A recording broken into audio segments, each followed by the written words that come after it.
This is News Talk 95.1 FM, 790 AM KFYO, and we definitely want to get directly to the phones. We got this is Mornings with Dave King and Matt Martin, and we've got Dr. Schovanec on from Texas Tech University, president of Texas Tech University. Dr. Schovanec, how are you today? I'm fine, Matt. How have you been doing? I've been doing fine. I've got kids that are stir crazy right now, but other than that, we've been doing great. Yeah, I think we're all kind of in the same boat. Yeah, everybody's getting stir crazy. Well, I'll tell you, Dr. Schovanec is so glad to have you on the show this morning. I was looking forward to it. I'm glad you're doing well, because I imagine that you've probably been under a lot of stress with all that's going on at Texas Tech. Yeah. But I'm sure I don't think that I've been subjected to any more stress than others. I think each of us have our own little issues to deal with. I have been going into the office regularly. I'm the only person there, I will add. I am making this call from home, and we're planning. We're moving forward with planning for the summer. As you know, summer one will be completely online, but after we polled departments to see which courses really need to be have a face-to-face component, we identified 28 courses in summer two that we will teach face-to-face. And so there's a lot of planning going on as to how we're going to do that in the safest possible way. We're also still working on our plans. I received a document just yesterday from the Vice President for Research as to how we begin to reopen some of our research facilities. And we're hoping that summer two will enable us to test some of the protocols and the policies that we'll be using when we get here in the fall. But we have a lot of work to do. Yeah. Well, I know that there's probably thousands of students out there who are waiting to find out exactly what their status is going to be with Texas Tech. That's it. That's right, Matt. Our message, as you know, is that, we said we're going to have a phased reopening. And what's been amazing to me is our projected enrollment numbers. For freshmen who have registered for Red Raider orientation, that's being offered virtually, we're up over 7%. Students who are currently enrolled and have those returning were up around 6. Now, there's this concept of summer melt, where you have these numbers and traditionally you lose students. And I do believe nationwide, with so many virtual orientation sessions, I imagine a lot of students are testing the waters in different places. So we'll see how those numbers hold up. But even for summer one, we get a daily report. Our enrollment is up over 10%. And that's all online. Yeah. So, yeah, Matt, go ahead. Well, Dr. Schovanec, I was going to ask, you didn't have the end of the basketball season, and Texas Tech was doing pretty well there, and also they were ranked number 2, I believe, in some polls in baseball.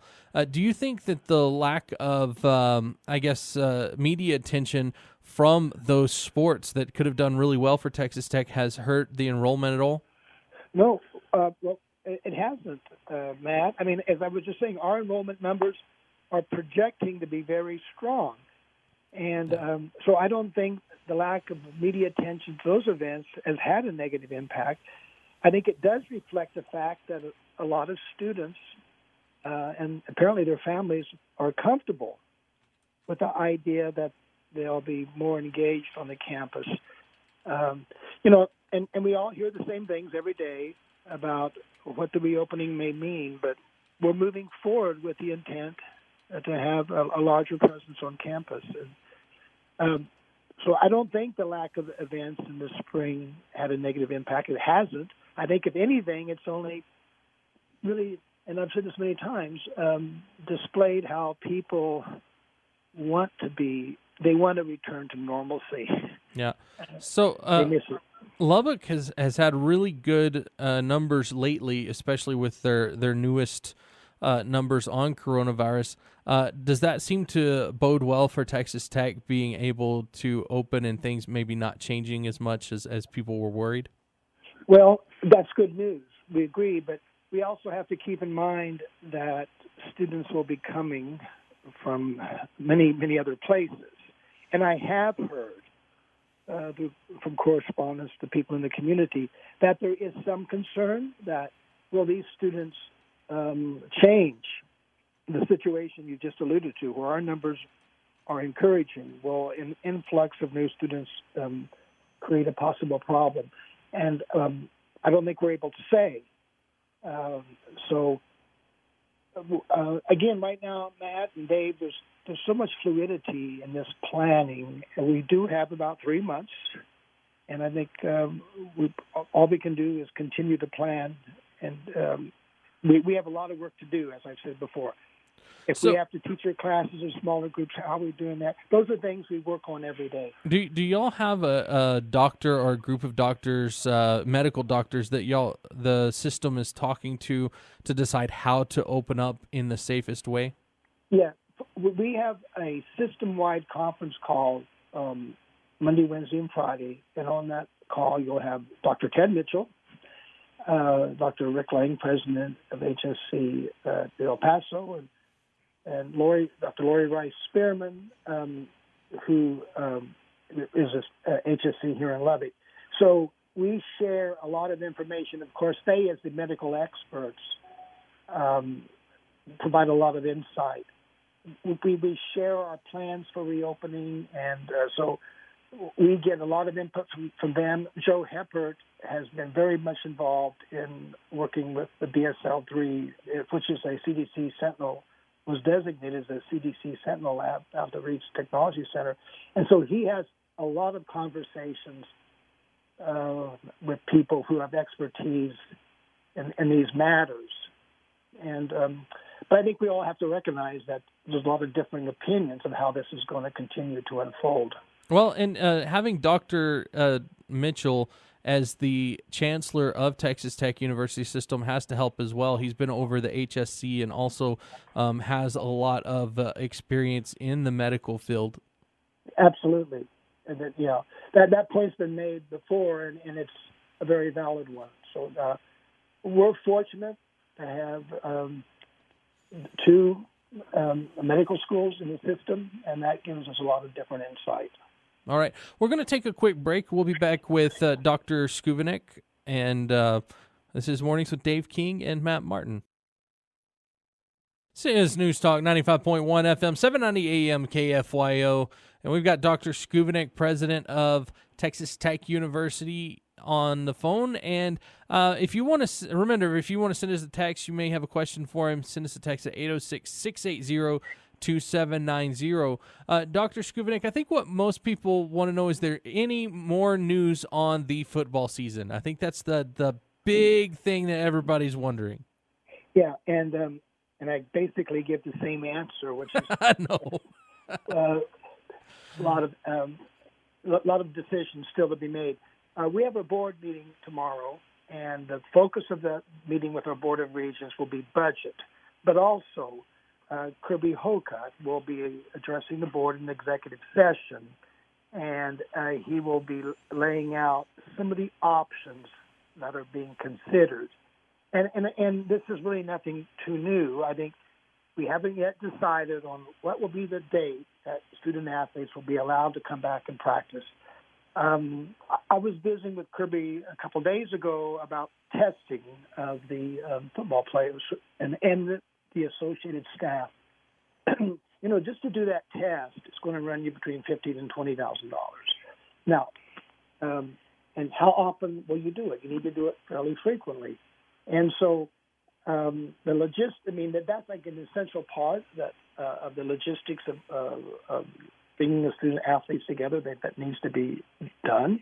And yet there's all these factors that come into play. So whether it be a common start date for all schools, I think people are moving towards that. How many games are we going to play? How many people can be in the stadium? Those sort of things are still being discussed. And I'm sorry, Matt, you were going to say something? Yeah, I was going to say, as far as what y'all are looking at with the athletes, are y'all looking at quarantining them together? I mean, if they're having to hit each other on the field anyway, you would think they would that they would be together anyway. So if you quarantine them all together, and then test them on a regular basis, maybe after each game or something, is that kind of what I'm understanding? Well, so Matt, we haven't discussed how the athletes would be housed yet. I think the issue is, what do you do if somebody does test positive? I think also it's important to be able to conduct antibody testing to know who has some residual immunity. Just this morning, my wife was telling me that a former student that she had informed her that he had the antibody test. He didn't know it, but he had the virus. And I think that kind of information will be useful not only in knowing how you may have a policy of isolating and imposing quarantine conditions, but that's also part of the strategy we're thinking about how we'll handle in the dorms. So is Texas Tech talking about when there's a vaccination, whether or not they're going to be asking all students to have that vaccination before they come back to school? Matt, we haven't had a discussion about vaccination. If you were to look at the plans that we have in their initial stages, like the plan we have for reopening the research facilities, we will be requiring that people have their temperature checked twice daily, and they'll have to pass the governor's employee screening criteria.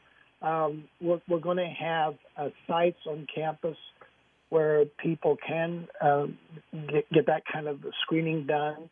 We're dealing with the issues that we know are more real and definite right now. We haven't gotten into a discussion that involves a vaccine that doesn't exist. Okay. Well, let me ask you this, Dr. Schovanec. Of course, one of the things that we don't hear very much is the devastation that city, state, and national budgets are taking right now. Yeah. What about Texas Tech's budget? Much of your revenue is derived from donors, and Dave, those are really important points. As of this week, in preparation for the board meeting, the revenue that we've lost since the start of it is around $20 million. That doesn't include the additional cost. For instance, providing a prorated funding for housing and dining, that was over $11 million. We decided not to charge on-campus fees or the online learning distance fee for summer 1 and 2. That was in excess of a $7 million loss in revenue, and it goes on and on. So, when did y'all do refunds on that if people had already registered or paid? You mean for summer 1 and 2? Uh-huh. Yeah, no, we didn't even bill them. Okay. Originally, the optics of that would have been bad because a lot of students, as you can imagine, the kind of comments we've received is there are many who feel the online experience is substandard. I think the faculty have done a tremendous job, and I've heard from some students actually who have written to say what a good experience they had. I know it's not the same. We haven't discussed reducing our tuition because the personnel costs are the same, whether it's online or face-to-face. But what we are going to reduce is those costs like on-campus fees for the rec center, student services fee, and things like that. There's a tremendous challenge being faced by everybody, and we're prepared to step up and make our cuts. We started this week the process for budget preparation, and we gave instructions. We told everybody to plan for a certain cut, and we're prepared to do our share. At the same time, I think there's an opportunity for Texas. I put together a little report that I shared with a few people this week. I looked at the number of students that leave our state to go to college elsewhere. The most recent data I could get 27,000. We brought in about 15, 16,000. So there was a net loss of 12,000 high school students who enrolled elsewhere. The only states that lost more students were New Jersey and Illinois. And I believe that if students go out of state, they're going to be less inclined to do that if this experience is primarily online. And I think we need to think in innovative ways, how can we respond to this to keep these kids in our state? Okay. We have 20 seconds left, Dr. Schovanec. Is there anything specific you wanted to get out quickly? No. I've rambled enough, I guess. Oh, no. Well, I want to thank you for coming on. I know that this is difficult times, and it's great to hear from Texas Tech and what y'all have going on there.